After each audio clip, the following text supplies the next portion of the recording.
Let's talk about the psychology of doom scrolling, specifically why your brain is getting hacked by bad news. You know how it starts. It's always so innocent. You just open your phone. You tell yourself, okay, just for 1 minute. You're only going to check one quick thing. And then you look up, and somehow 20 minutes have just completely vanished. And you're left with that feeling, right? Kind of anxious, a little drained, and just worse than before. So why does this keep happening? Well, to really get it, we have to look at this strange little addiction our brains have, this powerful craving for bad news. And yeah, there's a name for this whole thing. It's called doom scrolling. It's that habit of compulsively consuming an endless stream of negative information online. But here's the wild part. This very modern habit actually has ancient roots. I'm talking about something written deep, deep inside your brain's oldest survival code. You see, your brain evolved for one primary purpose, to keep you alive. And that meant it had to get really, really good at prioritizing potential threats. This hardwiring leads to a powerful quirk called the negativity bias. Basically, bad news will always shout for your attention, while good news just kind of whispers. It's an automatic reflex. And this is where modern tech comes into the picture, because it takes that ancient wiring and builds the perfect trap for it.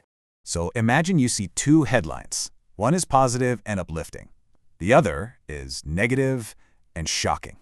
Which one does your brain instinctually pull you toward? For almost everyone, it's the shocking one. That's your ancient threat detection system kicking into high gear.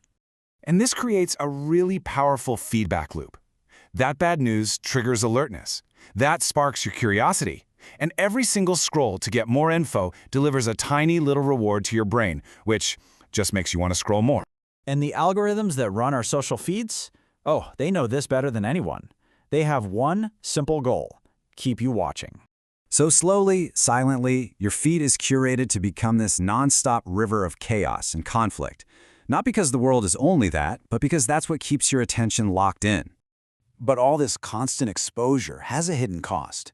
It traps us between this illusion that we're in control and the reality of the harm it's actually doing. At the very heart of this trap is a false belief. Our brain thinks that if we just gather more information about a threat, we'll have more control over it.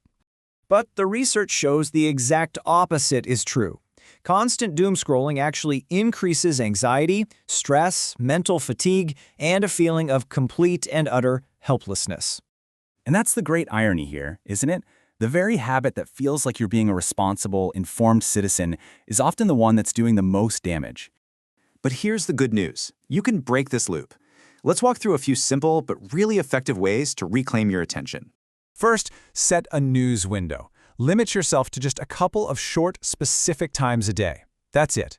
Second, change your digital environment. Intentionally follow accounts that share solutions and positive stories. And third, maybe the most powerful of all, just pause. Before you open an app, ask yourself one question. Is this about to help me, or is it just designed to hook me? When you step back and think about it, it makes perfect sense. Our brains, they just did not evolve to handle the infinite 24/7 news feeds of our world. It evolved for survival in a totally different environment.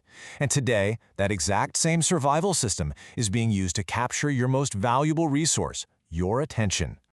The goal here isn't to feel powerless, it's to feel empowered. You have the ability to stop being controlled by the scroll and to start controlling your mind again.